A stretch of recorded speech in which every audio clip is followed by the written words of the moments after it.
안녕하세요. 저는 다음 달 출산을 앞둔 30대 후반의 임산부입니다.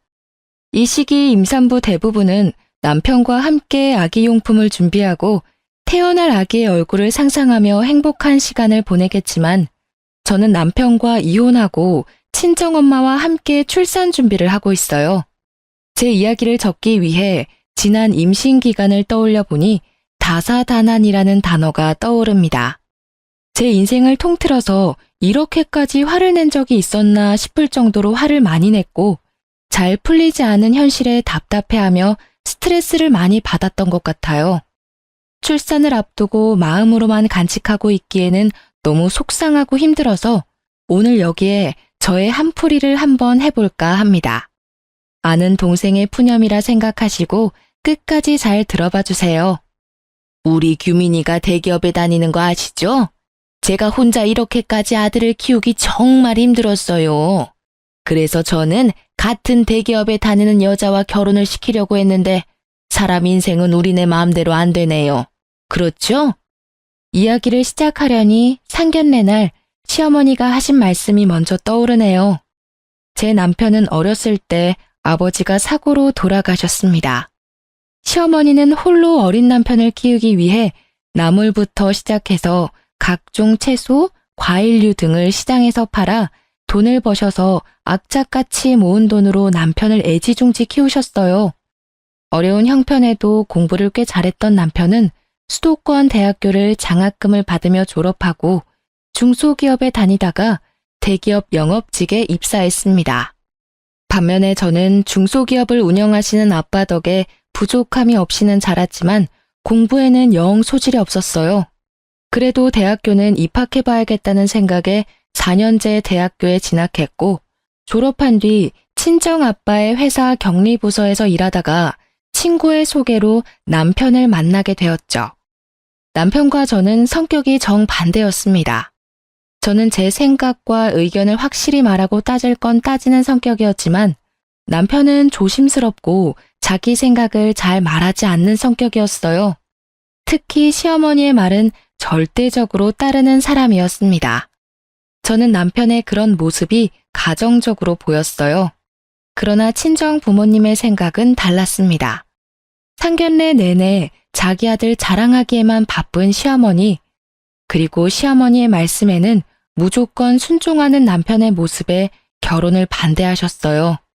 그때 부모님의 말씀을 듣고 결혼을 하지 말았어야 했는데 사랑의 콩깍지가 제대로 씌워진 저는 그 당시에 애타는 부모님의 마음이 하나도 보이지 않았습니다. 상견례를 마치고 집에 온 부모님은 걱정스러운 표정으로 저에게 한마디를 하셨어요. 너 꼭 이 결혼해야겠니? 엄마는 아무래도 너가 그 집으로 시집 가면 시어머니와 남편의 등살에 너무 힘들 것 같아. 에이, 엄마, 나 못 믿어? 그동안 회사 사람들이나 거래처 직원들이랑 트러블이 있을 때도 대화로 잘 해결했잖아. 걱정하지 마. 우리 딸이 잘할 거라고 믿기는 하지만 그래도 회사 생활과 결혼 생활은 달라. 엄마는 너가 결혼하면 너무 고생할 것 같아. 너 시어머니 될 사람 말이다. 상견례 때만 해도 아들 자랑에 정신없는데 결혼하면 더하지 않겠니? 엄마 말이 맞아.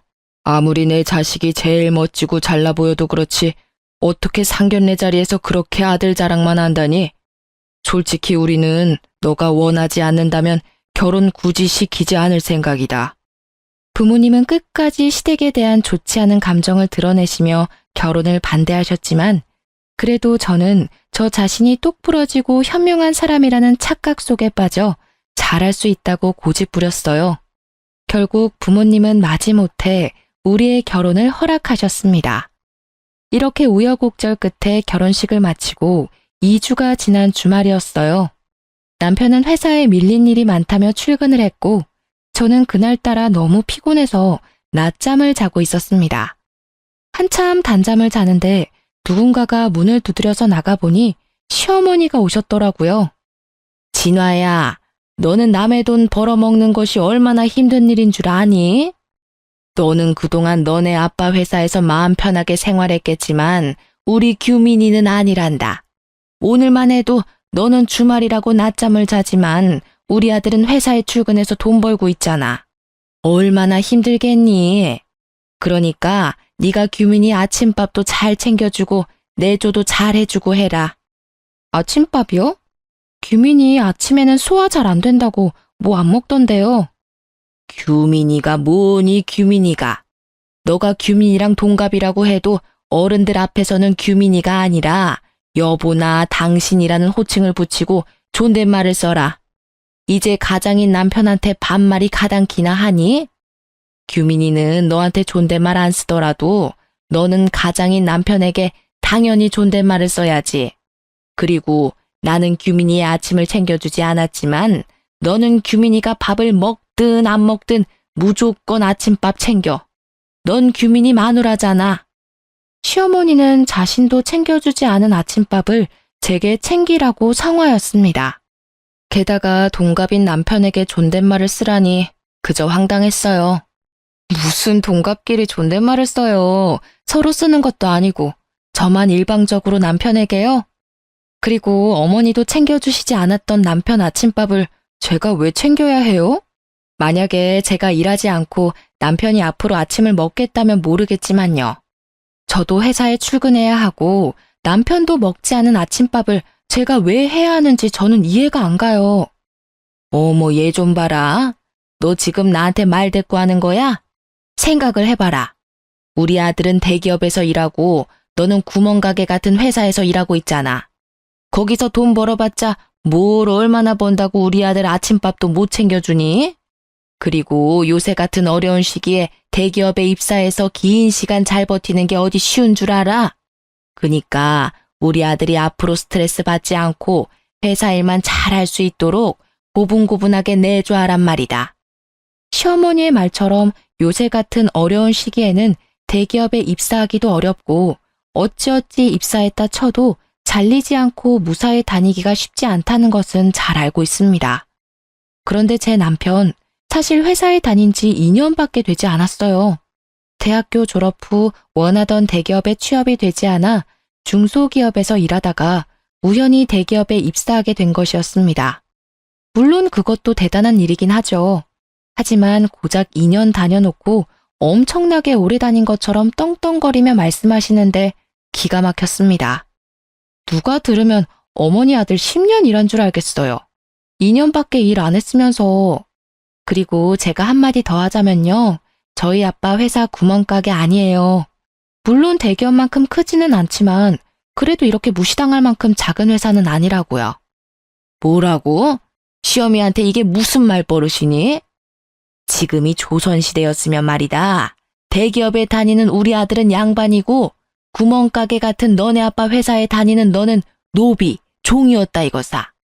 양반집에서 노비 같은 너를 받아줬으면 그냥 가만히 하라는 대로 할 것이지 어디 눈을 부라리고 시애미한테 말대꾸야? 어머니가 저희 친정 구멍가게 수준이라고 무시하시니까 그러죠. 그리고 지금 시대가 어느 시대인데 직장에 따라 사람을 평가하고 나눈답니까? 밖에서 그런 이야기하고 다니시면 사람들이 어머니 욕해요. 그러니까 절대 앞으로 그런 식으로 이야기하지 마세요. 아무리 시대가 변해도 보이지 않는 사회에 계급이 있는 거야. 알겠니?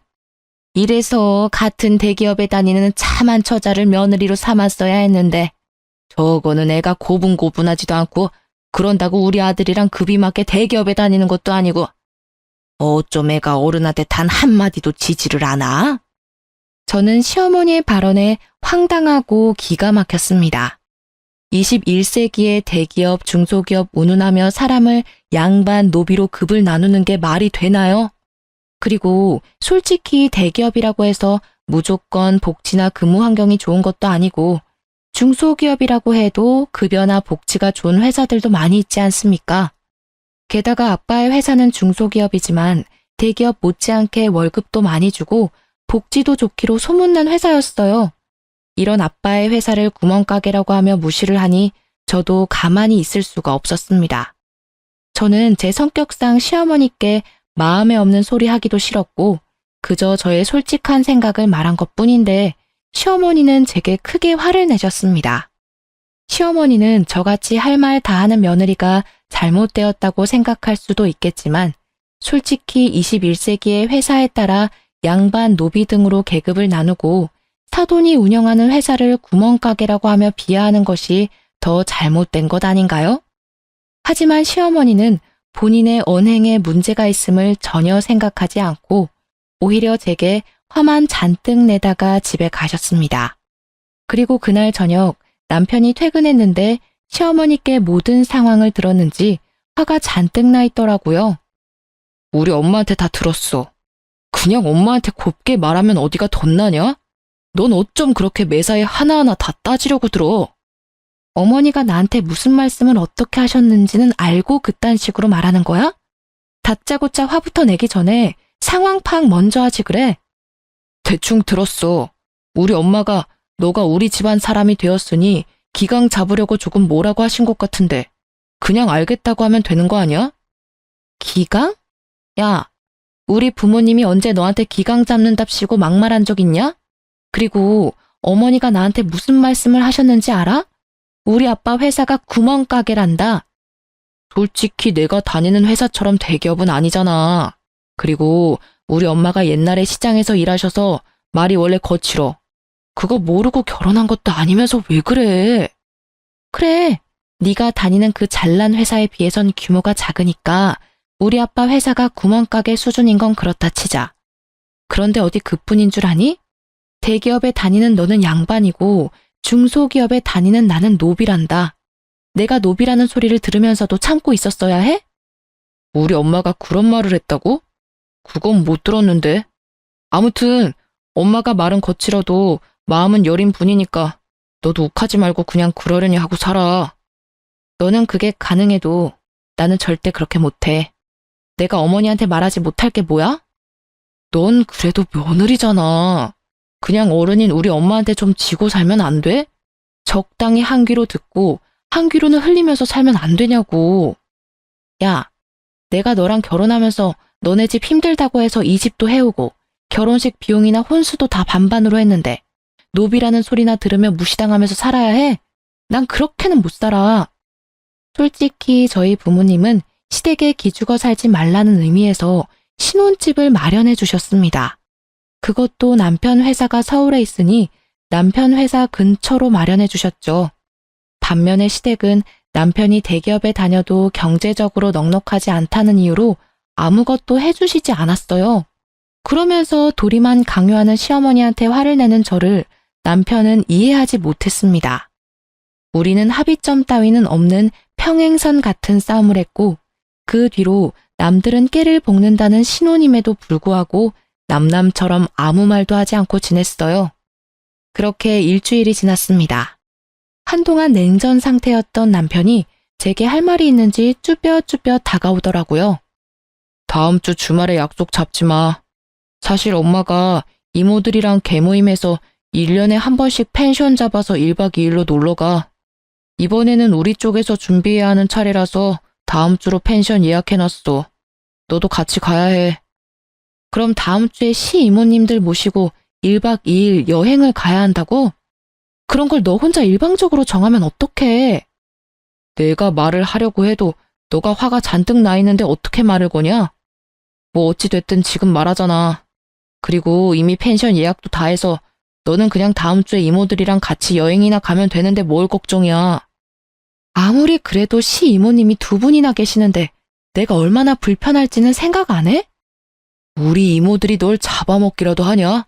그리고 매번 가는 것도 아니고 1년에 딱 한 번, 1박만 하는 건데 뭐가 그리 걱정이야. 아휴, 말을 말자. 펜션은 어디로 잡았는데? 남편은 강원도 쪽으로 펜션을 잡았다며 펜션 이름을 제게 알려주었습니다. 핸드폰으로 찾아보니 시설도 깔끔하고 바닷가 앞쪽이라 분위기도 꽤 좋아 보였어요. 그런데 주말 가격을 보니 1박에 무려 140만 원이나 하더라고요. 뭐야, 1박에 140만 원? 설마 이 돈 다 낸 건 아니지? 당연히 냈지. 이번에 우리 결혼하며 이모들한테 축의금도 꽤 받았고 게다가 너는 중소기업이지만 사장님 딸이고 나는 대기업 사원인데 친척들한테 당연히 우리가 사야 하는 거 아니야? 야, 우리가 부부인데 100만 원이 넘는 금액을 쓰려면 서로 상의를 해야 하는 거 아니야? 나한테는 말 한마디도 없이 네 마음대로 그 금액을 막 써? 내가 우리 집 여행해서 네 돈 달래? 어차피 내가 번 내 돈으로 펜션 비용 결제하겠다는데 뭐가 잘못됐어? 넌 좀 따지고 들지 마. 우리는 서로 이해하지 못했고 그 뒤로도 만나기만 하면 원수처럼 싸워댔습니다. 하지만 원래 신혼 때는 치약 짜는 것이나 양말 벗는 것과 같은 사소한 것으로도 많이 싸운다고들 하니까 남편과 저 또한 서로 맞춰가는 과정이라고 생각했어요. 그렇게 일주일 뒤 저는 시어머니와 시이모님들을 모시고 남편이 예약한 펜션으로 떠나게 되었습니다. 확실히 1박에 100만 원이 넘는 곳이라 그런지 시설이 정말 좋았고 그래서인지 시어머니도 시이모님들 앞에서 뿌듯해 하시는 것이 보였어요. 비싼 곳이라 그런지 정말 좋구나. 그런데 이거 누가 돈을 냈니? 당연히 내가 돈 냈지. 근데 왜요? 참나. 우리 아들 주말에도 쉬지 않고 일했는데 그 돈 쓰기 아까워서 그러지. 다음부터는 진화 네가 번 돈으로 펜션도 예약하고 하려무나. 저번에 그랬잖아. 너희 친정 구멍가게 수준 아니라고. 어디 너희 친정 수준 한번 봐보게. 다음 여행 때는 진화가 펜션도 직접 예약하렴. 그래, 우리 동생도 이제 좀 여유롭게 살아야지. 솔직히 우리 동생 그동안 혼자 규민이 키우면서 힘들었으니 이제 노년에는 며느리 효도 받으면서 살아야지 않겠어? 진화 너가 이제 시어머니 잘 모시고 여행도 좋은 곳에 여기저기 다니고 해. 맞아, 진화야. 우리 엄마 고생 많이 하셨으니까 이제 우리 엄마한테 효도하면서 살아. 가재는 개편이라더니 시이모님들과 남편은 하나같이 시어머니한테 효도해야 함을 강조하셨습니다. 물론 시어머니가 그동안 혼자서 많은 고생하신 것은 충분히 알겠으나 그 고생을 하며 남편을 키운 거지 저를 키운 건 아니잖아요. 막말로 시어머니가 저 아기 때 저를 돌봐주신 것도 아니고 제가 학교 다닐 때 학비를 대주신 것도 아닌데 제가 왜 시어머니한테 효도할 것을 강요받아야 하는지 이해가 잘 되지 않았습니다. 시간이 벌써 6시네. 배고프다. 얼른 저녁 먹자. 며느리야, 너 이름이 뭐였더라? 아무튼 얼른 고기 굽고 해라. 제 이름 진화야, 이진화. 진화야, 다들 배고프니까 얼른 준비해라. 아들은 운전하느라 피곤했지? 방에 들어가서 좀 자고 있어. 밥 다 되면 내가 부를게. 알았어. 운전했더니 피곤하긴 하네. 그럼 나 조금만 잘 테니까 밥 다 되면 불러줘. 시어머니는 남편에게는 방에 들어가라고 하고 제게는 저녁상을 준비하라고 시키셨습니다. 솔직히 저희 친정은 항상 다 같이 식사를 준비하고 여행 왔을 때는 아빠가 거의 요리를 하셨거든요. 그런데 아무도 일어나지 않고 제게만 이것저것 음식을 시키며 빨리 밥을 달라고 재촉하셨습니다. 솔직히 기분이 좋지는 않았지만 그래도 시어른들을 모시고 처음으로 여행을 온 것이니 잘 보이고 싶은 마음에 저 혼자 저녁을 준비를 했어요. 아직도 멀었니? 우리 백가족이 등에 붙겠다. 저 혼자 하려니 시간이 늦어지네요. 많이 배고프시면 어머니도 오셔서 좀 도와주시겠어요? 지금 며느리가 시어머니한테 일을 시키는 거야? 요새 참 세상이 편해졌나 보네. 나는 젊을 때 시어머니 말에 찍소리도 못했는데. 시어머니와 시이모님들은 배고프시다면서 손 하나 까딱하지 않으셨고 결국 저 혼자 모든 음식을 준비해야 했습니다. 얼추 준비가 다 되자 시어머니는 방에서 자고 있던 남편을 불렀어요. 저는 제가 모든 준비를 했으니 남편이 고기를 구워줄 것이라는 생각에 남편에게 집게와 가위를 건넸습니다. 진화야, 뭐하니? 얼른 고기 구워. 설마 고기 우리 아들이 구우라고 집게를 건네는 거야? 우리 아들 여기까지 운전하고 와서 피곤해. 그러니 너가 하렴. 시어머니는 당연하다던 듯 저에게 고기 굽기를 시키셨고 분위기상 어쩔 수 없이 제가 불판 앞에 서게 되었습니다. 고기를 굽는데 제게 그 누구 하나 쌈을 싸주거나 고기 한 점 먹어보라고 말하지 않더라고요. 남편이라는 작자 역시 자기 입으로 고기 넣고 술 먹기 바빠 저는 보이지 않는 듯 했습니다.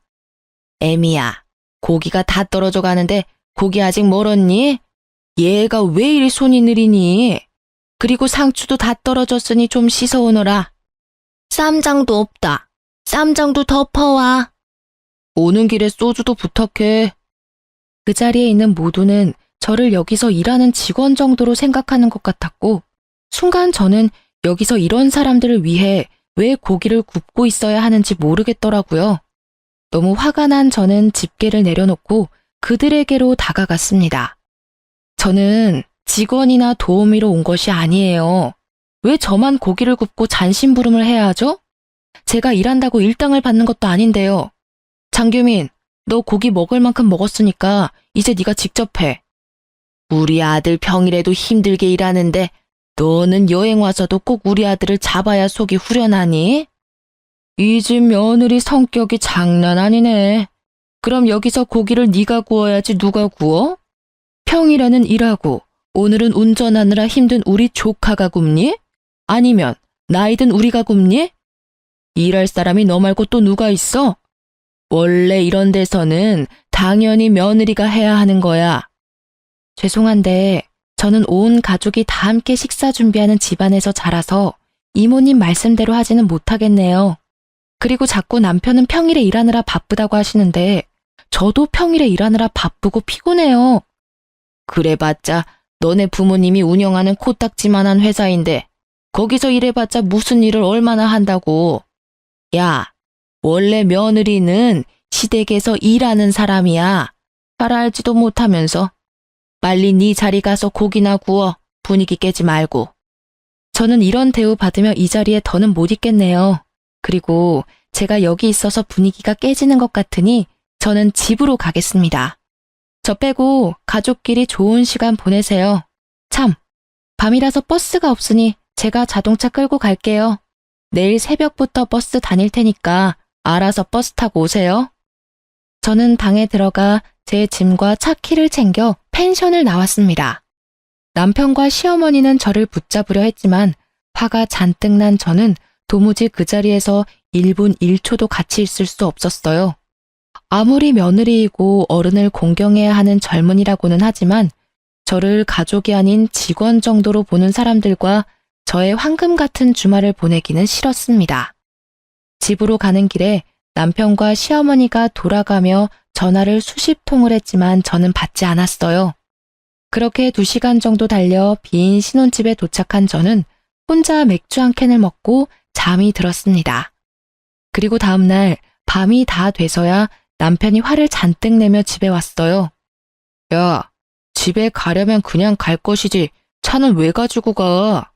너가 차 가지고 가는 바람에 이모님들이랑 엄마 짐 들고 오느라 얼마나 힘들었는지 알아? 그건 그렇고 우리만 고기 먹은 게 그렇게 속상했어? 고기 좀 적게 먹은 게 여행 다 때려치우고 올 만큼 화를 낼 일이냐고. 너가 방에 가서 잘 동안 나는 계속 일했어. 가자마자 짐도 제대로 못 풀고 상추 씻고 고기 굽고 있었다고. 고깃집 직원처럼. 고깃집 직원은 차라리 일당이라도 받지. 나는 뭐야? 고기 너만 구운 게 그렇게 억울하고 속상했냐? 그래, 그럼 일당 줄게. 옛다, 여기 수고비 10,000원. 됐지? 남편은 제 앞에 10,000원짜리 지폐 한 장을 던지고는 큰 방으로 들어가 버렸고 그날 밤 남편은 나오지 않았습니다. 혼자 거실에 앉아 있는데 제 생각은 눈꼽만큼도 없는 남편과 같이 살아야 할지 말아야 할지 고민이 되더라고요. 솔직히 이혼녀가 되기는 싫은데 또 이렇게 살기는 더더욱 싫었던 저는 밤새 고민 끝에 어렵게 이혼을 결심했습니다.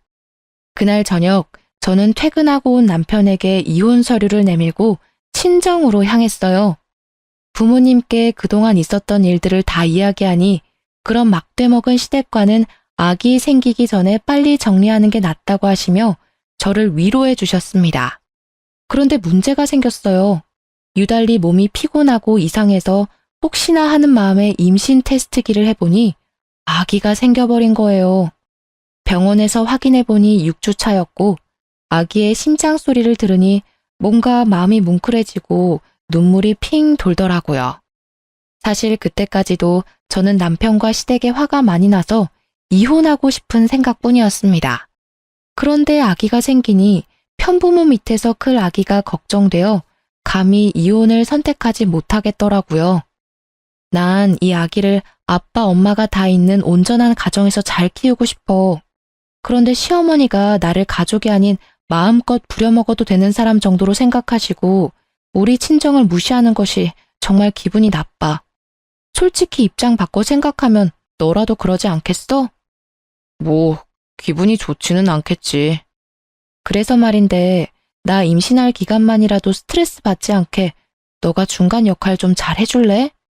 시어머니가 나한테 친정 무시하는 발언하지 못하도록 너가 좀 도와줘야겠어.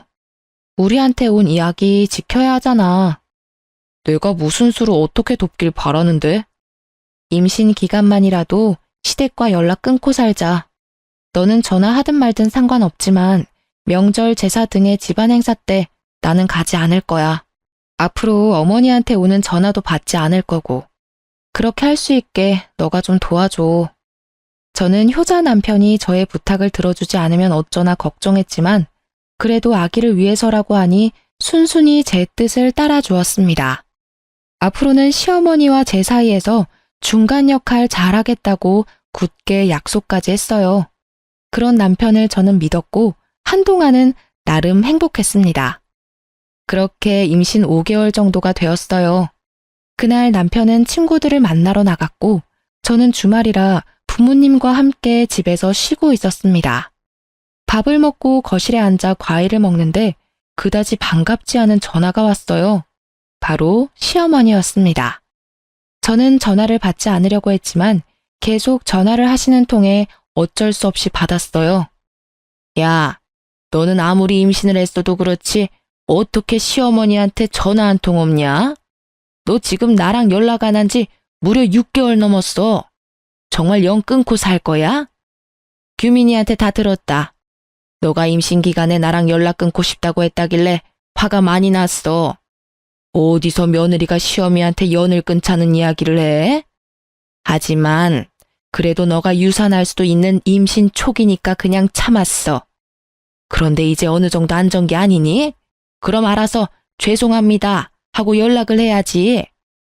화가 난 시어머니의 목소리가 어찌나 큰지 스피커폰으로 하지 않아도 옆에 계시던 부모님께 똑똑히 잘 들릴 정도였습니다. 이어서 시어머니는 저에게 하지 말아야 할 소리를 하시기 시작하셨어요. 야, 네 뱃속의 자식 딸이야 아들이야? 딸이면 굳이 필요 없으니까 지워버리고 아들이면 출산해라. 알겠니? 요새는 아기 지우면 불법이에요. 어떻게 그런 소리를 아무렇지도 않게 하세요? 너는 꼭 내가 한마디 하면 100마디는 하려고 하더라. 그냥 좀 시어미 말에 토달지 말고 네 할 수는 없는 거야? 그리고 요새 젊은 사람들 아기 낳고 지 부모한테 자기 아기를 맡긴다더라. 나는 절대 그렇게 못하니까 애기는 네가 회사를 때려치우든지 해서 네가 직접 봐. 어린이집도 보내지 말고 네가 직접 보라고. 알겠어? 안 그래도 저 어머니한테 제 아기 부탁할 생각 전혀 없었어요. 그러니 걱정하지 마세요. 뚫린 입이라고 말은 잘도 짓거리는구나. 시어머니는 저에게 막말하시기 시작하셨고 옆에서 듣고만 있던 아빠는 속이 상하시고 화가 많이 나셨는지 제 전화를 빼앗아 가셨습니다. 사돈, 지금 임신한 아이한테 이게 뭐 하는 짓입니까? 이러니 우리 딸이 시댁과 연을 끊자는 이야기를 하지. 딸이면 지워버리라고요? 어떻게 사람이 그런 말을 한답니까? 정말 무식하군요. 이봐요. 지금 말 다 했어요? 뭐? 무식? 그럼 당신네 딸내미는 임신했다고 시어미랑 연락 끊고 살자는 게 잘하는 짓이에요? 솔직히 사돈이 진화에게 해준 것이 뭐가 있습니까? 결혼한다고 집을 해준 것도 아니고 그 흔한 반지 하나 해준 것도 아니잖아요. 그저 부려먹으려고만 하면서 막말이나 일삼는데 그게 무슨 시어머니야? 게다가 아직 태어나지도 않은 아기 절대 보지 못한다고 말하는 게 맞다고 생각합니까? 네, 그쪽 말대로 우리 아기 절대로 사돈에게 맡기지 않을 겁니다. 그리고 진화 스트레스 받아서 우리 집 손주 잘못되면 안 되니 제가 진화 돌봐야겠네요. 지금 사는 애들 집 팔고 우리 집 근처로 옮길 거니까 그런 줄 알아요. 뭐라고요? 어디서 지금 결혼한 여자가 친정이랑 가깝게 지내? 거기 경기도잖아. 나는 서울인데 그럼 우리 아들 어떻게 봐? 절대 그건 안 돼. 안 된다고 하면 어쩔 건데요? 그 집 내가 산 집입니다. 집 주인인 내가 집을 팔겠다는데 그쪽이 아기 태어나면 아기 봐줄 것도 아니잖아요. 그러면서 왜 애들 이사를 못하게 해? 거기로 가면 서울에 있는 우리 아들은 출퇴근을 어떻게 하라고요? 어쩜 자기 딸만 생각하고 내 아들은 자식도 아닌가요? 이봐요. 사위도 자식이야. 나야말로 하고 싶은 소리네요. 이봐요. 며느리도 자식이에요. 세상에 임신한 자식한테 소리 빽빽 지르는 어미가 어디에 있답니까? 아무튼 그렇게 알고 전화 끊습니다. 사실 아빠 회사는 경기도 쪽이고 남편의 회사는 서울이었기에 아빠가 신혼집 구해주실 때 남편의 회사와 가까운 곳으로 일부러 구해주셨습니다.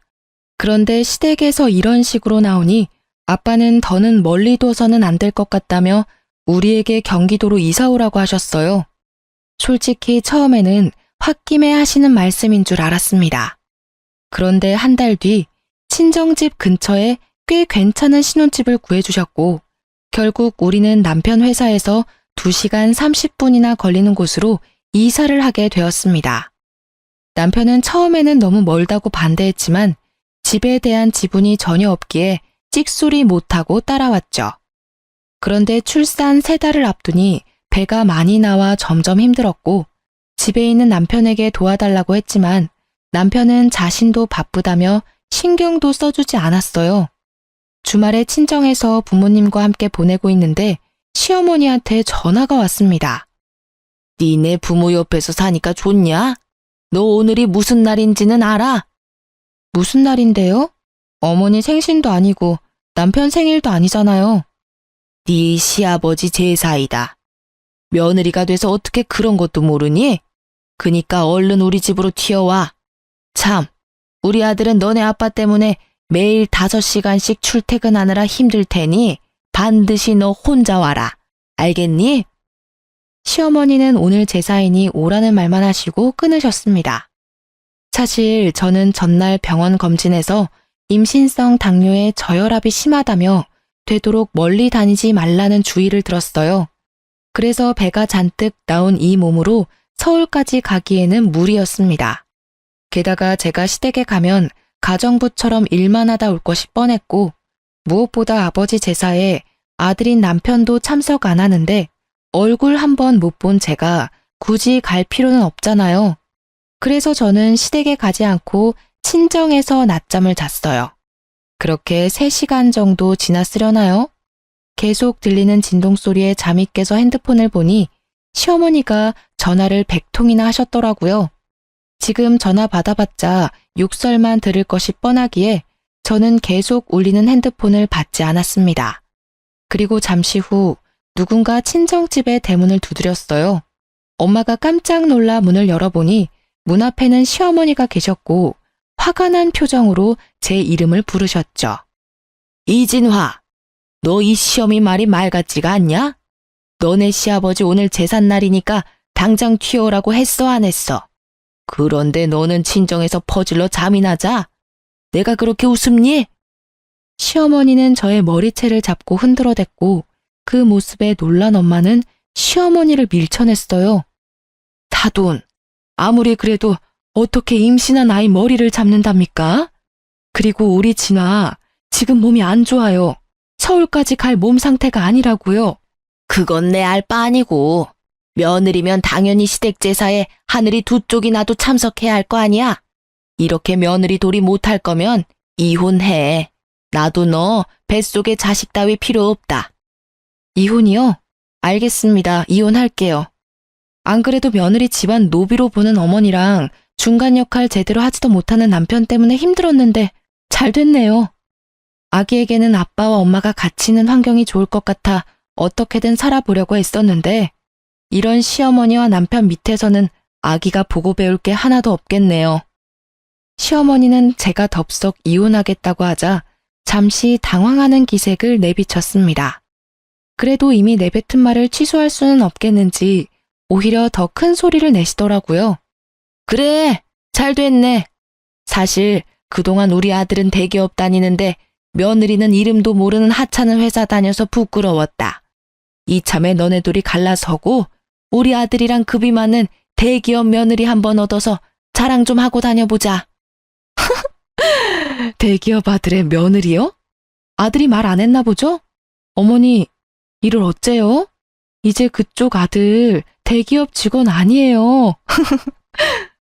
뭐? 뭔 소리야? 우리 아들 대기업 잘 다니는데 무슨 소리를 하는 거야? 임신하더니 정신도 나버렸니? 시어머니는 여전히 남편이 대기업에 다니고 있는 줄로만 알고 계셨습니다. 저는 원래 시어머니와 따로 연락을 안 했는데 남편 역시 자신이 회사에서 잘린 사실을 말하지 않았던 것이죠. 어머니, 아니지. 아줌마의 그 대단한 아들이요. 매일 지각해서 회사에서 권고사직 당했어요. 그 잘난 대기업에서 잘렸다고요. 아시겠어요? 시어머니는 제 말을 끝까지 믿지 못하겠다고 하며 친정집을 박차고 나가셨습니다. 사실 경기도로 이사하고 남편은 2달도 안 돼서 해고당했어요. 남편이 하던 일이 영업이라 거래처와의 신뢰가 정말 중요한데 남편이 중요 거래처와 미팅을 늦게 와서 거래가 여러 번 취소되었다고 해요. 솔직히 더 젊고 능력 좋은 사람들이 줄 서서 기다리는 대기업에서 기업 이미지 깎아먹는 남편을 계속 데리고 있을 필요는 없잖아요. 그래서 권고사직을 당하게 되었죠. 반면 저는 여전히 아빠 회사에서 일하고 있었습니다. 그날 저녁 부모님은 남편을 불러 둘이 당장 이혼하라고 하셨어요. 저는 알겠다고 했으나 남편은 그래도 아기가 생겼는데 죽어도 이혼 못 해주겠다고 고집을 피우더라고요. 뱃속의 아기를 생각한다는 사람이 너네 엄마 하나 제대로 막지 못하냐? 솔직히 너네 엄마가 그동안 나한테 얼마나 막말을 했어? 게다가 오늘은 너네 아빠 제사인데 오지 않았다고 여기까지 쫓아와서는 내 머리채를 잡더라. 나는 내 자식이 이렇게 폭력적이고 말도 무식하게 하는 어머니를 닮을까봐 무서워. 앞으로는 내가 잘할게. 그러니까 제발 나 한 번만 봐주라. 우리 아기 아빠 없는 자식으로 키울 거야? 요새 여자 혼자 아기 키우기가 얼마나 힘든데. 너같이 무능하고 엄마만 알고 자기 가족들은 모르는 사람을 아빠로 두는 것보다는 나 혼자 아기 키우는 게 훨씬 더 나은 것 같아. 그러니까 헛소리 그만하고 우리 이제 갈라서자. 그러게 처음부터 잘했어야지. 짐 안 빼면 네 집 모조리 다 버릴 테니까 그런 줄 알아. 남편은 무릎까지 꿇으며 이혼하기 싫다고 하며 빌었지만 저는 이미 남편에 대한 신뢰를 잃었기에 하루라도 같이 살 수가 없었습니다. 그렇게 남편은 한참을 울며 빌다가 친정에서 나갔고 저는 그날 밤 친정에서 잠을 잤어요.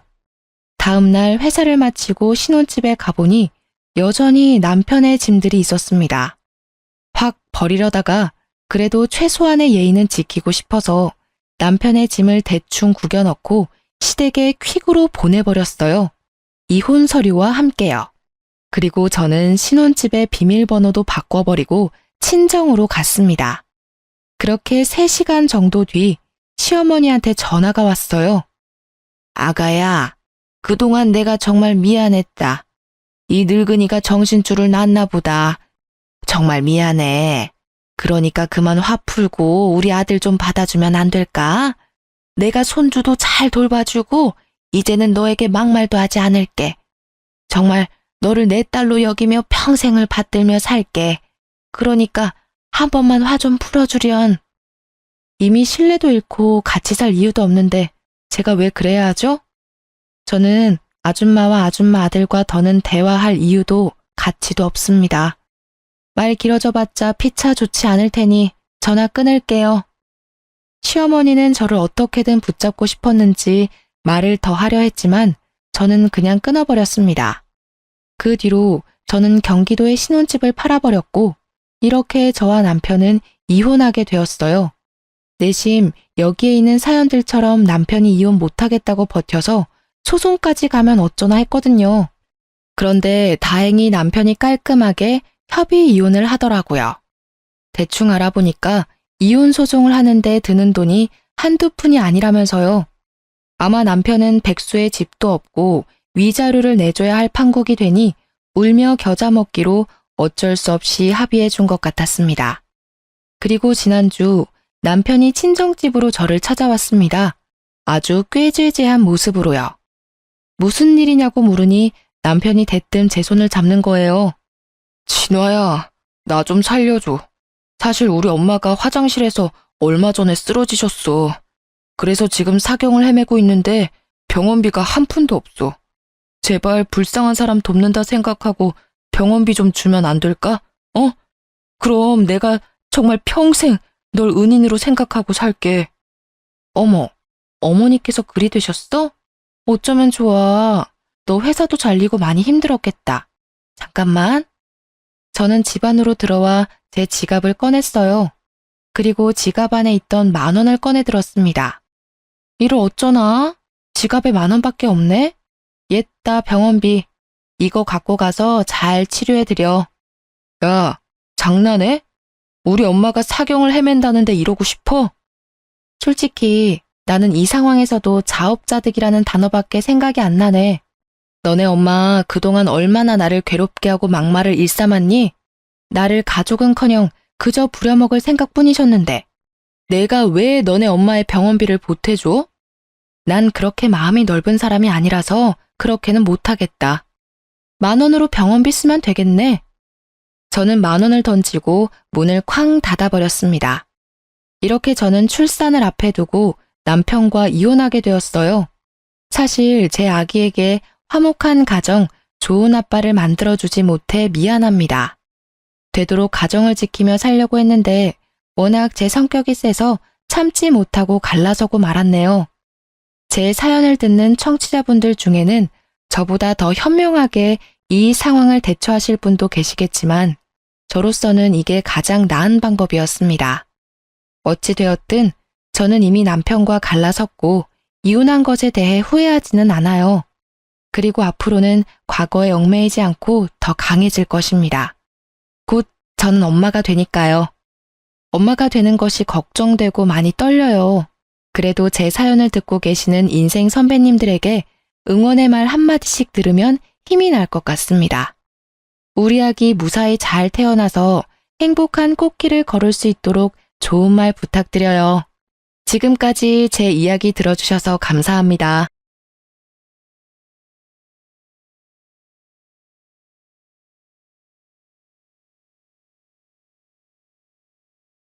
안녕하세요. 저는 서울에 살고 있는 아기 엄마입니다. 친구들이 강력 추천해서 용기 내어 사연 보내봅니다. 저는 초밥을 정말 좋아하는데요. 한동안은 초밥을 쳐다도 보지 않았습니다. 왜냐고요? 전 남편이 초밥집을 운영했거든요. 음식은 아무 잘못이 없지만 보기만 하면 전 남편이 떠올라서요. 예전부터 전 혼밥을 잘했어요. 전 남편 가게에도 좋아하는 초밥을 먹으러 거의 매일을 갔습니다. 네, 당연히 혼자서요. 보통 사람들은 날 음식을 자주 먹기 힘들어 하잖아요.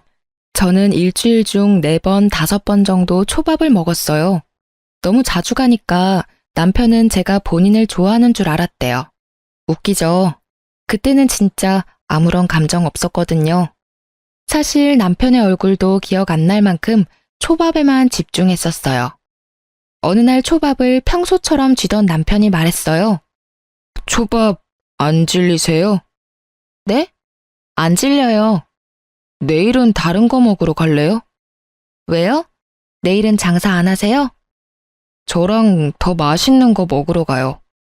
아니요, 저는 초밥 먹으러 온 건데요. 당황해서 얼굴이 벌개진 남편의 얼굴은 정말 웃겼어요. 그리고 그때는 그 모습이 참 순수해 보였죠. 저는 겉으로 새침하게 말했지만 솔직히 속으로는 좀 두근거렸어요. 저 사람 뭐야? 나한테 관심 있나? 의아했어요. 그동안 초밥을 엄청 개걸스럽게 먹었는데 말이죠. 그리고는 상상의 나래를 막 펼쳤죠. 초밥집 사장이랑 결혼하면 평생 맛있는 초밥 먹겠네? 하고요. 저도 참 결혼 전에는 맑고 순진했네요. 그렇게 남편의 초밥은 맛있으니까 고백 아닌 고백은 거절하고요. 뻔뻔하게 저는 계속 가게에 밥을 먹으러 갔습니다. 남편은 아랑곳하지 않고요. 끊임없이 호감 표시를 하더군요. 제가 불편하지 않은 선에서요. 어쩔 때는 짧은 편지를 주기도 하고요. 맛있는 부위를 더 준다거나 제가 오지 않는 날은 초밥을 퀵으로 보내기도 했어요. 먹는 것 앞에 장사 없는 저를 남편은 그런 식으로 꼬셨네요. 불타는 사랑까지는 아니더라도 결국 저는 남편의 정성에 스며들어 버렸어요. 거의 매일 보니 남편과 정이 들었죠. 지금 생각해보니까요. 제가 본인이 해준 음식을 세상 맛있게 먹었거든요. 그래서 남편이 저를 좋아했나 봐요. 물론 결혼 후 남편의 초밥을 자주 먹는 일은 없었어요. 귀찮다고 안 해주더라고요. 당신 13일 안 잊었지? 오, 우리 집 김장하는 날이잖아. 당신도 참. 우리 아빠 생신이라고 내가 몇 번을 말해. 같이 식사하기로 했잖아. 아, 맞다. 장인어른 생신이셨지? 뭐 먹으면 되려나? 사실 나도 아빠도 당신 초밥 좋아하기는 하는데. 야, 그날 아침에 잠시 예약 주문 배달만 하고 문 닫을 거라고. 나보고 또 초밥 쥐라는 거야? 아니, 난 혹시나 하고 말한 거지. 아빠나 나나 당신이 해준 초밥 안 먹은 지도 오래됐고. 그리고 당신 초밥은 항상 제일 베스트잖아. 그냥 말이나 해본 거야. 식당은 내가 알아보면 돼? 근데 나보다 당신이 아는 것 더 많잖아. 오, 내가 알아볼게. 대신 그날 우리 집 잠깐이라도 들러. 시댁 식구들 고생하는데 얼굴이라도 비춰야지. 알겠어. 용돈은 따로 드릴 거니까 간식거리만 사가면 되겠지? 저는 결혼하고 임신을 바로 해서요. 그 해에는 시댁 김장에는 참여를 못했어요. 출산한 해에도요. 그리고 친정 아버지랑 저는 김장을 해본 적이 없어요. 제가 어릴 때 어머니께서 돌아가셨거든요. 언제나 고모들께서 김치를 챙겨주시거나 김치를 사 먹었죠.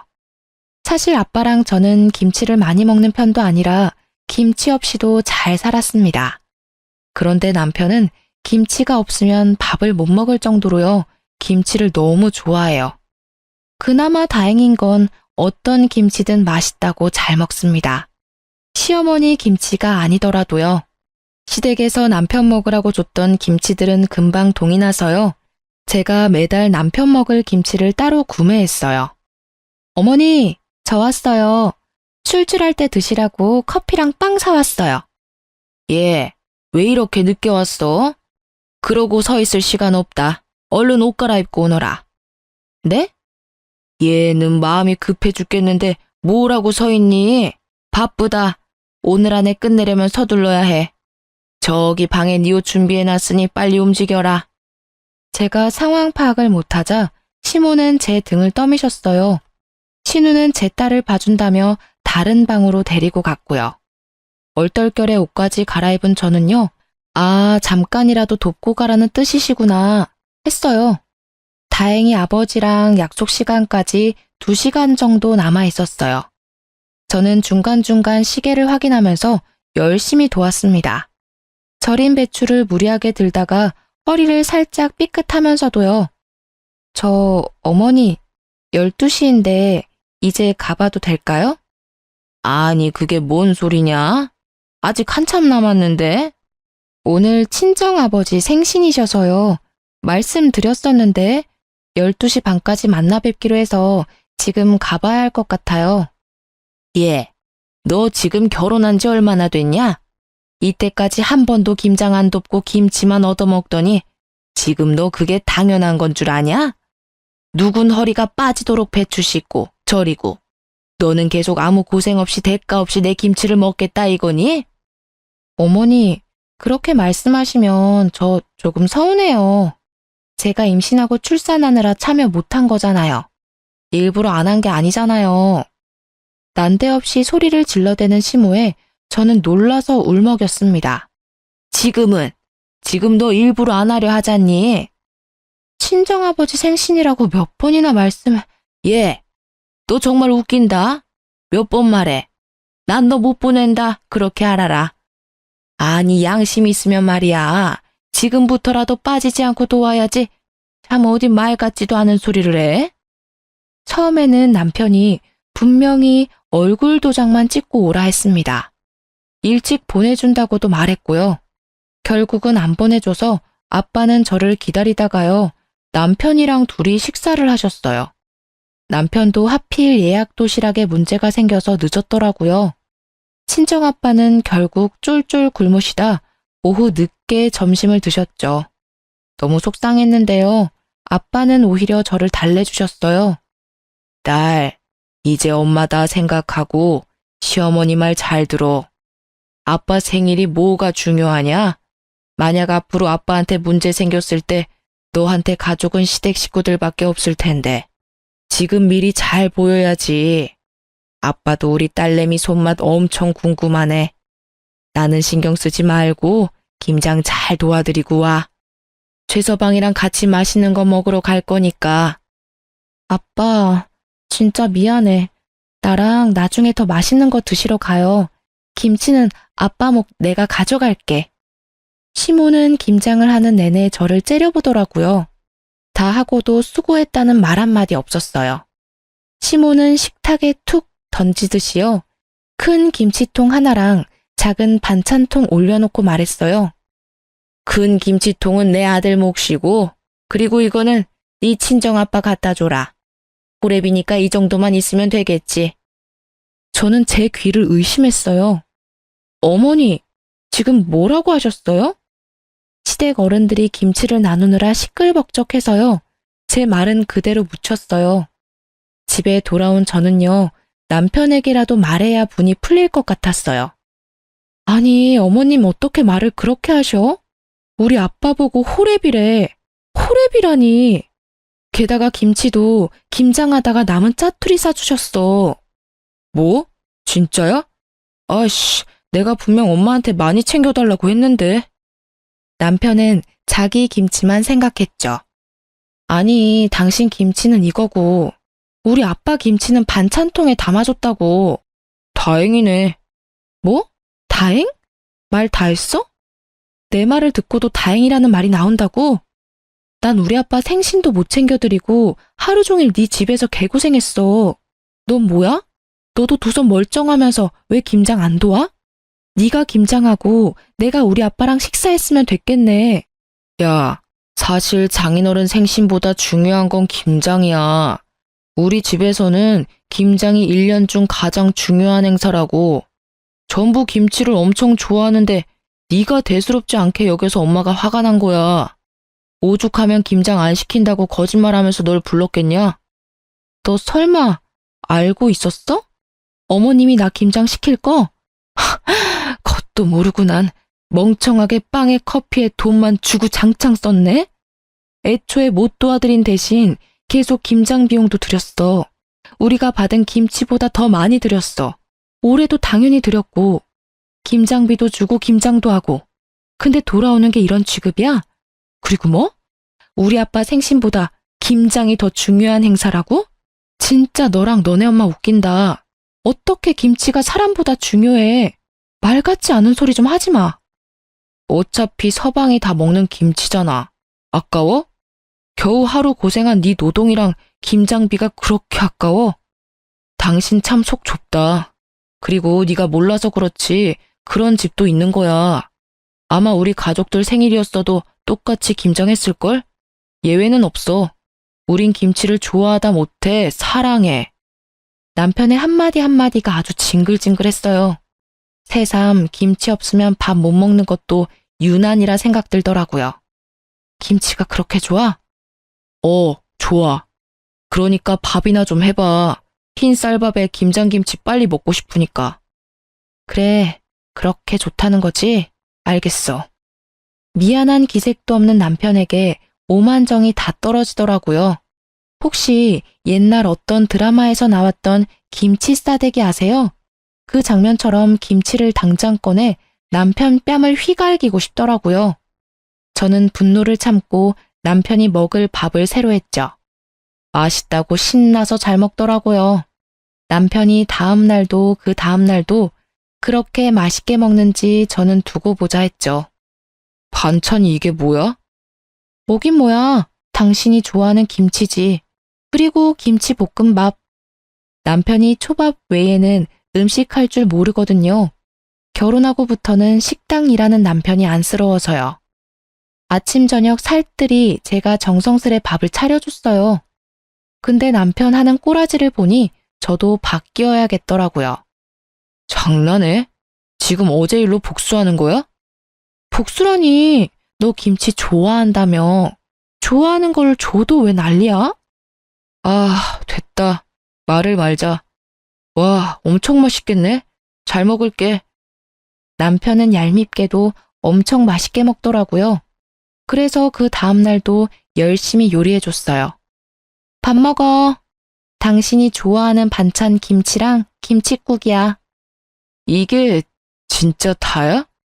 김치 좋아한다며. 좋아하지. 전날보다 표정은 굳었지만 역시나 잘 먹더라고요. 그래서 저는 계속 반찬은 김치로 고정하고요. 고기 없는 김치찌개, 김치전, 볶음김치, 김치찜, 다양하게 김치 요리를 해줬습니다. 일주일쯤 됐을까요? 제가 묵은지를 씻어서 초밥을 만들고 있었어요.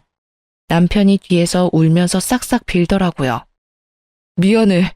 잘못했어. 여보야, 그러지 마. 나 이제 김치 못 먹겠어. 자기 김치 사랑한다며 마음이 벌써 변한 거야? 김치보다 사람이 당연히 중요하지. 아버님 생신이 당연히 중요하지. 난 앞으로 시댁 김장할 때 절대 안 가. 다음 김장 때는 당신이 해결해. 약속해. 응, 약속할게. 그렇게 저는 김치 문제를 해결했습니다. 사실 그때도 잠깐 이혼 생각이 들었었는데요. 김치 때문에 이혼했다고 하면 웃기잖아요. 그래서 꾹 참았던 것도 있습니다. 남편의 여동생은 저랑 나이차가 2살이었어요. 비슷하게 임신을 하고 출산을 해서요. 제 딸이랑 시조카가 동갑이었죠. 신우는 어느 날부터 자기 아들을 데리고 저희 집에 왔어요. 새언니, 요새 보니까 공동 육아가 유행이래요. 공동 육아요? 네, 애기들도 혼자 있는 것보다 같이 있는 게 좋대요. 엄마들끼리 번갈아 가면서 육아 분담을 하면 스트레스도 덜하고요. 아, 그래요? 저도 몇 번 들은 것 같아요. 그쵸? 좋은 방법이죠. 그래서 제가 왔잖아요. 육아 동지, 잘 부탁합니다. 네, 아가씨 저도 잘 부탁해요. 그때까지는 그런 신우가 귀여웠어요.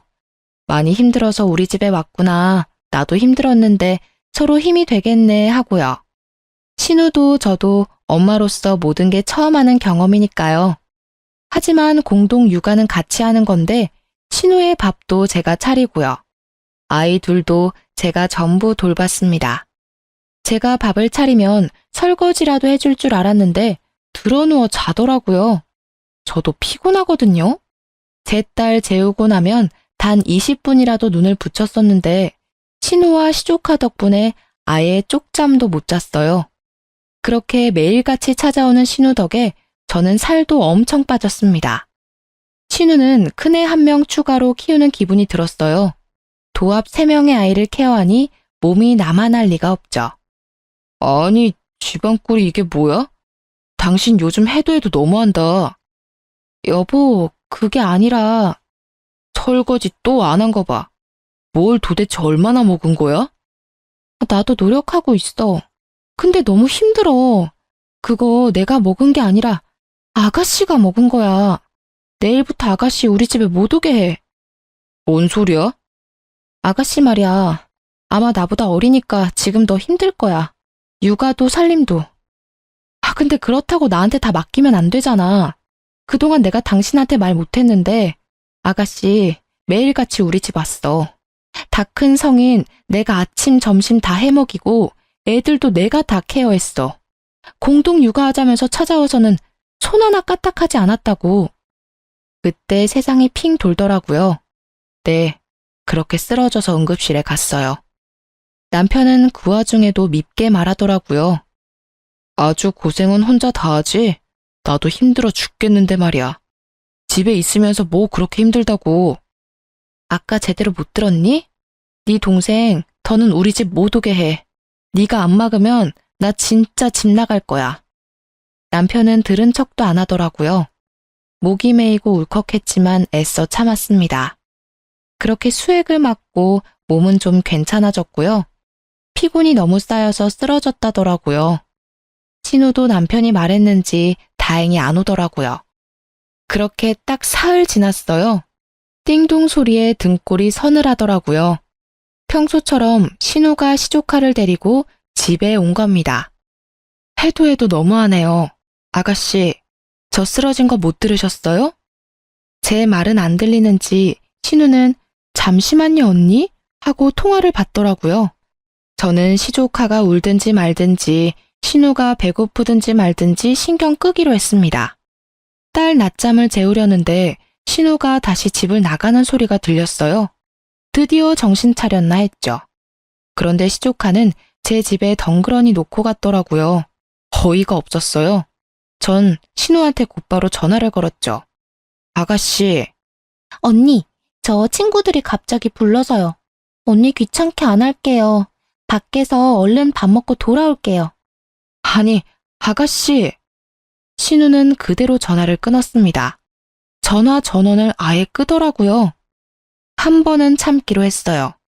홀로 육아하면서 얼마나 놀러 가고 싶은지 저도 잘 알고 있었으니까요. 그런데 아가씨는 2번이나 같은 행동을 반복했어요. 미안하다는 말이나 고맙다는 말도 전혀 하지 않고요. 저는 참을 수 없어서 신우한테 한마디 했습니다. 아가씨, 이건요.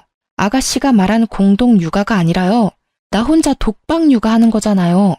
저도 힘들어요. 제 딸 보는 것도 버겁다고요. 왜 툭하면 아가씨 자식을 나한테 두고 가냐고요. 그러니까 새언니, 왜 남매 사이를 이간질해요? 오빠한테 나 못 오게 하랬다면서요. 그 대가예요. 뭐라고요? 진짜 보자 하니까. 새언니 더 할 말 있어요? 그럼 또 전처럼 오빠한테 하면 되겠네요. 끊을게요. 적반하장, 건방진 신우의 태도에 저는 기가 찼습니다. 남편에게 화내니까요. 남편은 또 지 여동생 편만 들더라고요. 대수롭지 않게요. 아니, 근데 그럴 수도 있지. 안 그래? 친구가 갑자기 연락 왔다잖아. 앞으로 너도 그래, 눈치 보지 말고. 반대로 네가 약속 생겼다 해도 내 동생은 다녀오라고 할걸? 너도 똑같이 그래 보던지.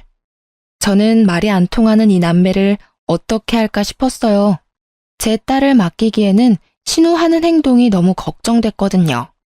하지만 또 찾아온 신우를 보고 저는 독한 마음을 먹었어요. 새언니, 화장실 좀요. 그 말에 저는 곧바로 제 핸드폰이랑 지갑만 들고 집을 나섰습니다. 딸이 눈에 밟혔지만요. 저는 막상 갈 곳도 없어서 집 바로 앞 카페에 갔어요. 그렇게 딱 1시간이 흘렀을까요? 너무 불안해서 다시 집으로 들어갔죠.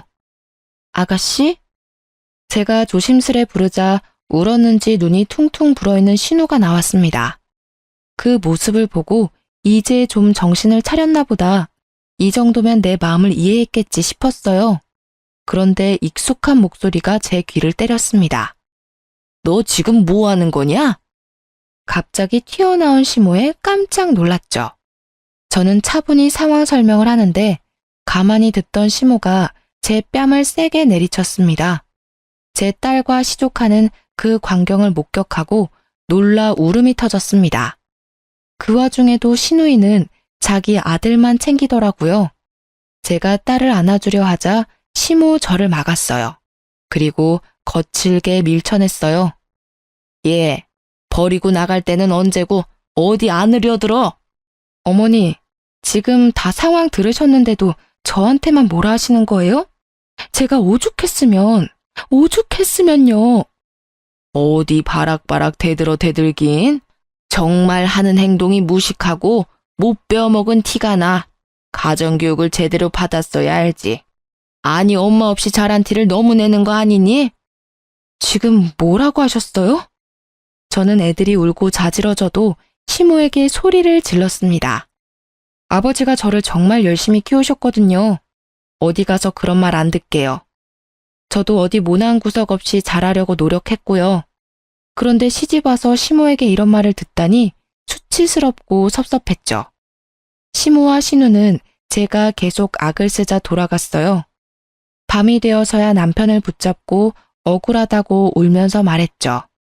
어머님이 엄마 없이 잘한 티난데 나보고 어떻게 그런 말을 하셔?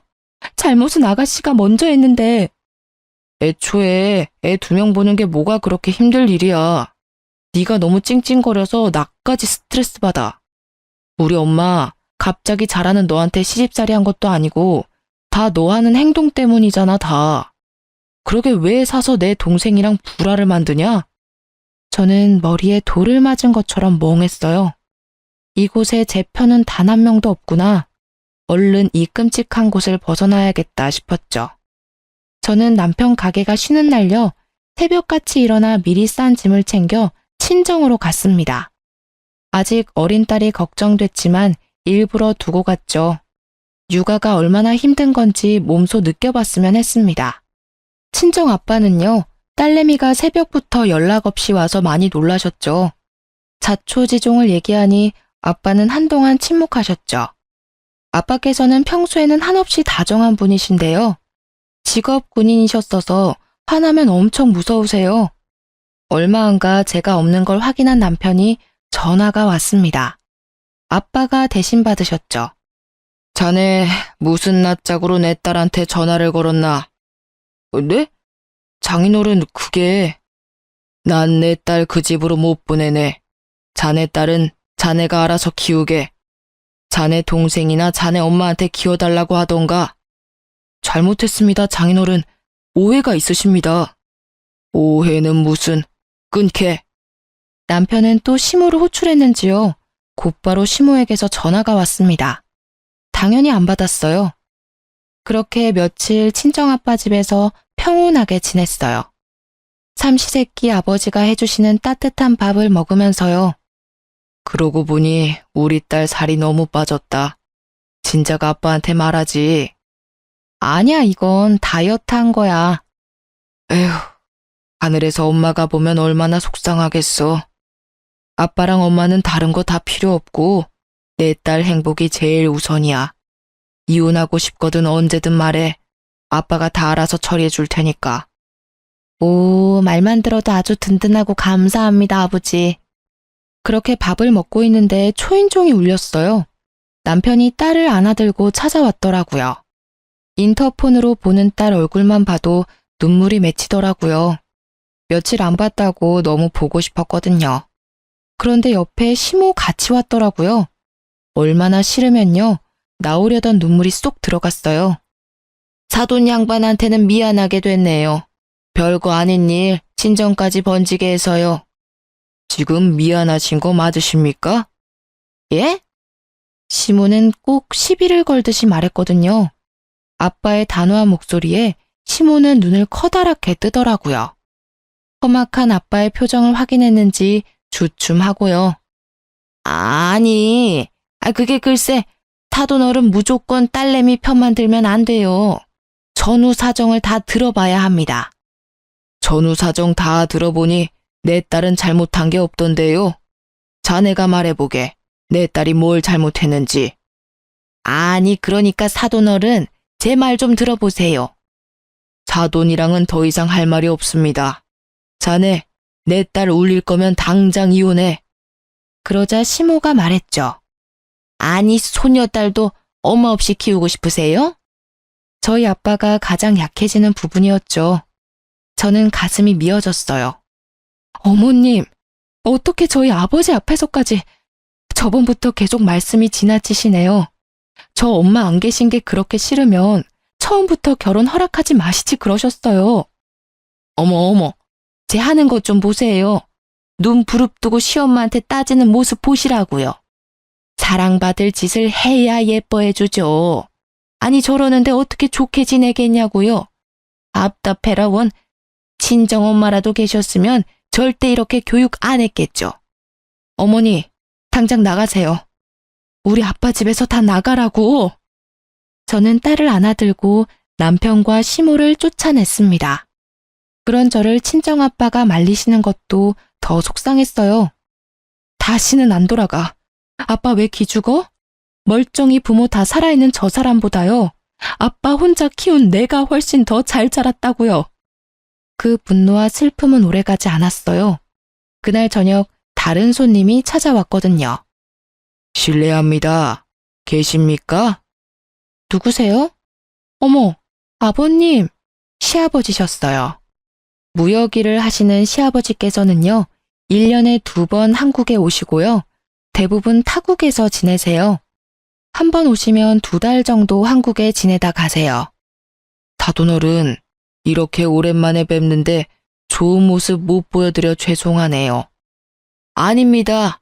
집안에 가장이 없어서 미쳐 돌아가는지 모르고 제가 죄송하지요. 그동안 못 본 손녀딸 얼굴 보고 싶은데 없어서 물어봤더니 싸워서 친정에 있다고 하더군요.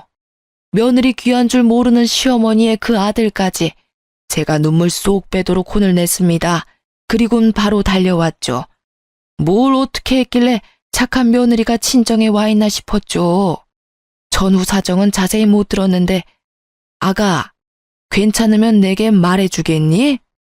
저는 시댁 식구들 중에도 제 편이 있다는 걸 깜빡 잊고 있었어요.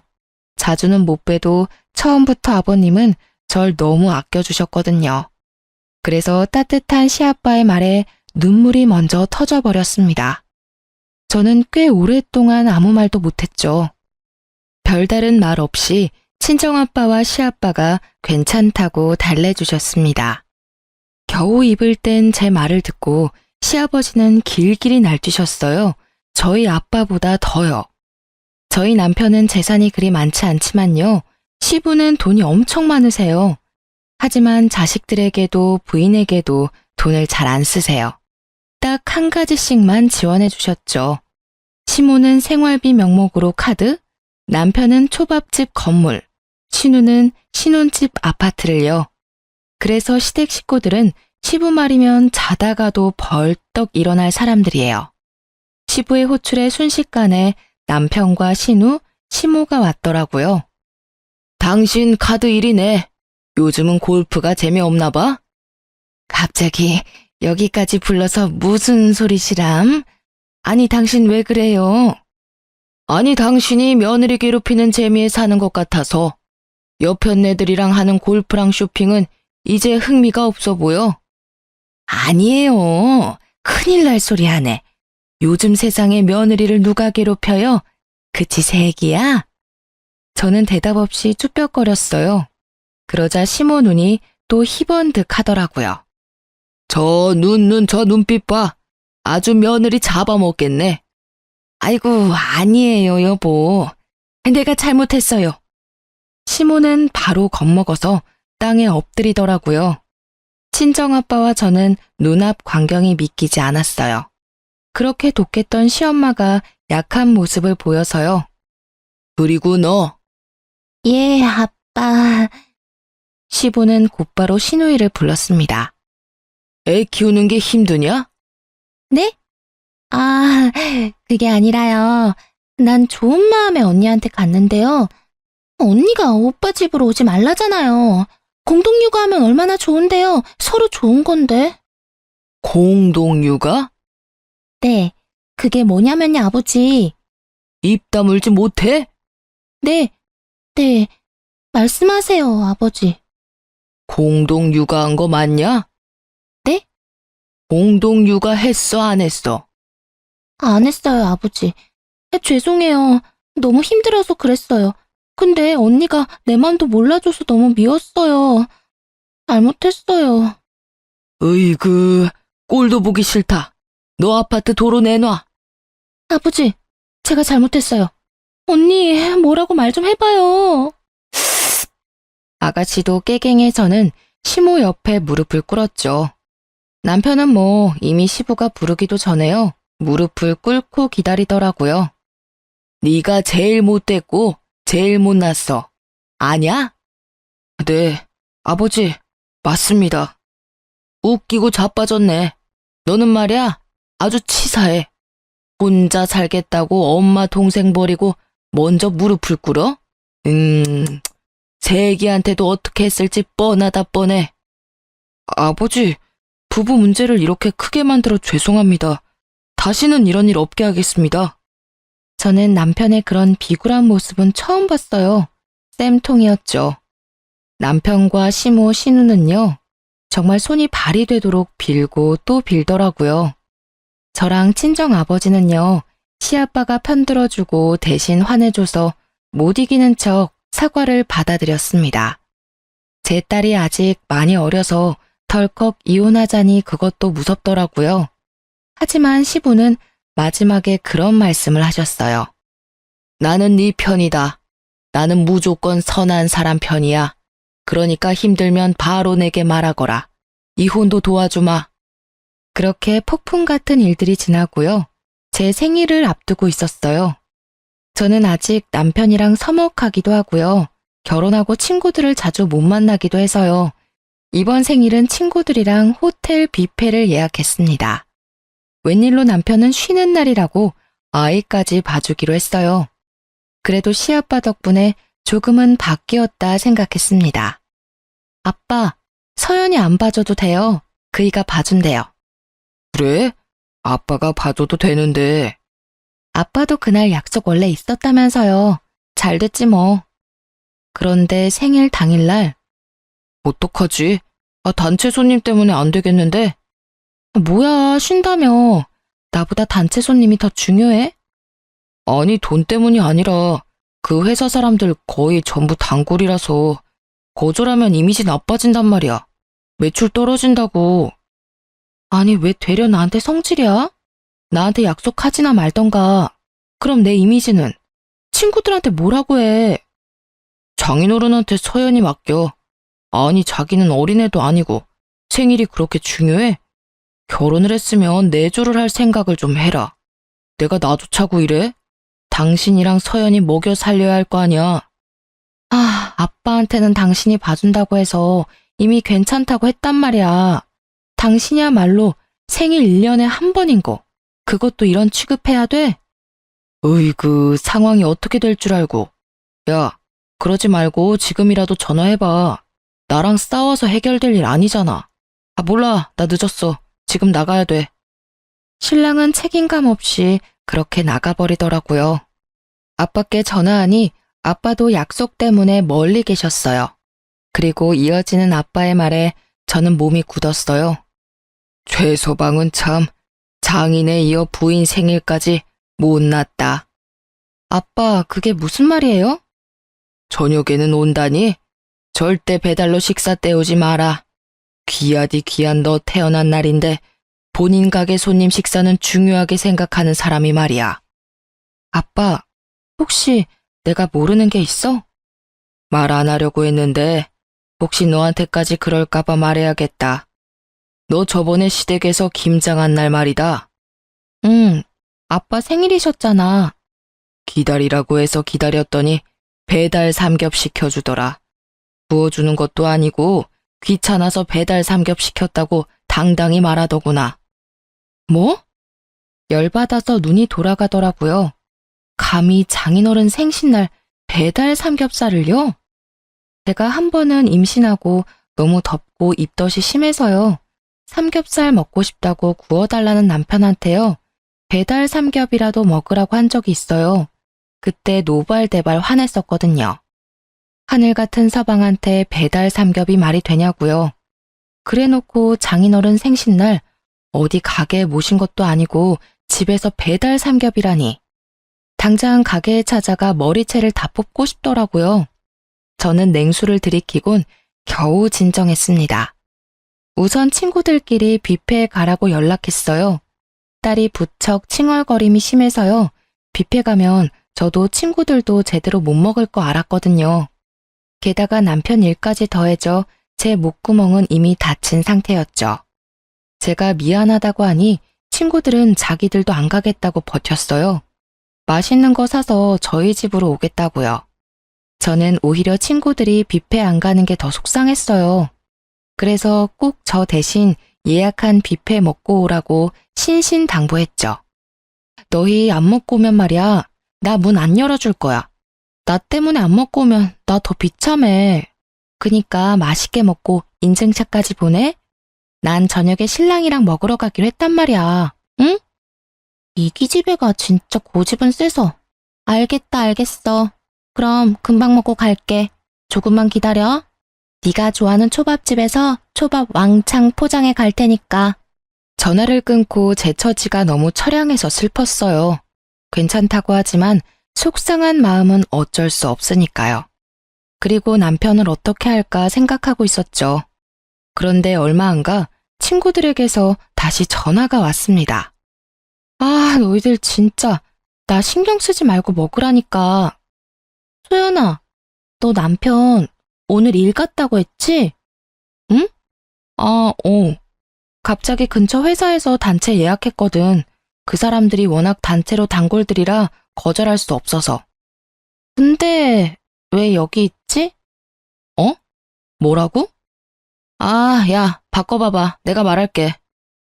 또 다른 친구가 씩씩거리며 전화를 바꿔봤더군요. 야, 저 미친. 네 남편 왜 여기 있냐? 네 시엄마도 보이더라? 너 빼고 단체로 룸에서 식사하고 있네. 내가 가서 깽판 놓을까? 룸은 예약해야 하잖아. 지들끼리만 맛있는 거 먹고 뭐야 저것들 진짜? 야, 잠시만. 일단 모르는 척 해줘. 내가 남편한테 전화해볼게. 저는 곧장 친구 전화를 끊고 남편에게 전화했어요. 계속 전화를 수신겁으로 넘기더라고요. 받을 때까지 끈질기게 전화를 걸었어요. 야, 바쁜데 왜 자꾸 전화질이야? 내가 도와주러 갈까? 뭐? 뭔 소리야 갑자기? 서연이 아빠가 봐준대. 바쁘지? 내가 자기 도와주러 갈게. 야야야, 오지 마. 왜? 오지 마. 오늘 분위기 보니까 중요한 업무 얘기도 하시고 프라이빗한 식사라 너 오면 불편할 거야. 그래? 끊어라. 전화하지 마. 사심이 뜨다가 나와서 받았잖아. 그래. 사심이 조심해야지. 마음 같아서는 사심이 들고 찾아가고 싶었어요. 대신 저는 다른 걸 품에 쥐고 호텔로 향했죠. 어떻게 할까? 우리가 어떻게 해줄까? 소연아, 너 대신 우리가 따져줄까? 야, 소연, 너한테는 이 언니들이 있어. 기죽지 마. 하고 싶은 말 다 하고, 그리고 나도 가만 안 둬. 저것들 뭔 사정이 있던 간에 감히 내 친구한테 이런 취급을 하다니. 제 친구들은 제각기로 저 대신 분노하고 있었어요. 그동안 시댁의 만행들, 친구들도 모두 알고 있었거든요. 한 명은 눈물을 보이기도 했죠. 나 괜찮아. 내가 할게. 어디야? 친구들이 가르쳐준 룸의 문을 열었더니요. 남편은 귀신을 본 것처럼 비명을 질렀어요. 아, 깜짝이야. 당신 뭐야? 신우는 물을 마시다 사례가 들렸고요. 시무와 신우는 제 눈을 피했어요. 여기 오늘 제 생일인 거 모르시는 분 계세요? 야. 남편이 제게 꽥 소리를 지르자 친구들이 나타났죠. 아, 나가서 얘기해. 그리고 뒤에 누구야? 안녕하세요. 결혼식에 뵙고 처음 뵙네요. 왜 애한테 소리를 질러대요? 친구들은 제 양쪽에 보디가드처럼 섰어요. 신우는 친구들을 노려보며 말했습니다. 어머, 웃겨 진짜. 새언니, 지금 이건 뭔 상황이에요? 오늘 저 결혼 기념일이거든요? 왜 갑자기 나타나서 깽판 쳐요? 참나, 남의 잔치에 친구들까지 끼고 와서는 참 끼리끼리 논다.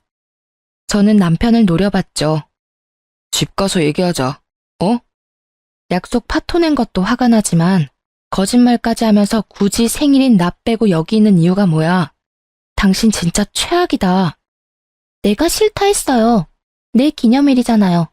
이런 날까지 언니 얼굴 보고 싶지 않았거든요. 너무 꼴 보기가 싫더라고요. 그래서 오빠한테 혼자 오라고 했어요.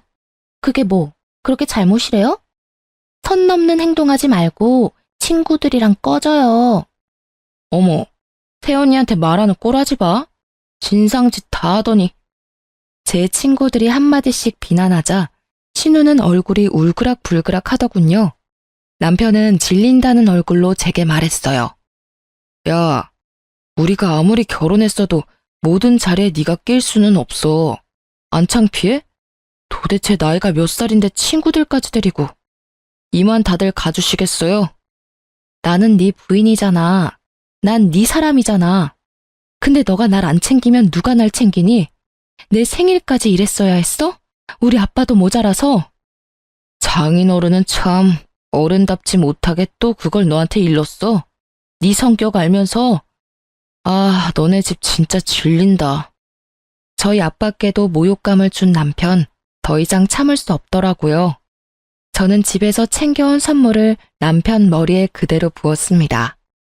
내 마음이야. 니네 식구들이랑 네가 제일 좋아하는 거. 남편의 머리부터 발끝까지 김치 국물이 흘러내리자 시모와 신우는 비명을 질렀습니다. 어머나 세상에. 흘러내리는 매콤한 국물 때문에 남편은 눈을 쉽게 뜨지 못했죠. 물티슈. 물티슈 없어? 눈 따가워. 당신 정말 돌았어? 돌았지. 마음 같아서는 여기 앉은 모두한테 뿌리고 싶은데 나랑 내 친구들한테 튈까봐 참은 거야. 너랑은 이혼이야. 이 말 꽤 오래전부터 하고 싶었는데 내뱉으니 시원하다 아주. 저는 그렇게 친구들이 도와줘서요.